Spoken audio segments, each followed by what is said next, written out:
Management committee বরখাস্ত হোক, প্রিন্সিপালও বরখাস্ত হোক,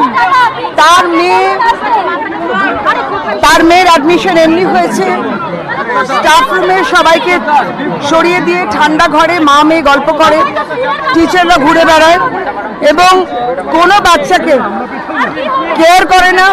যার যা কিছু হয় পুরো ক্লাস করায়, গার্জেনদের ধমক চমক দিয়েছে। এটা আগের যে বিধায়ক ছিল সে রেক্রুট করেছে এই সমস্ত। এটা কাটমানির একটা ব্যাপার। সমস্ত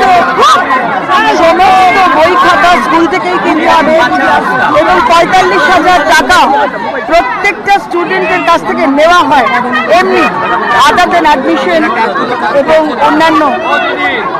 আপনি থানায় যাবেন? এবার থানায় যাচ্ছি, আমি এবার থানায় যাচ্ছি।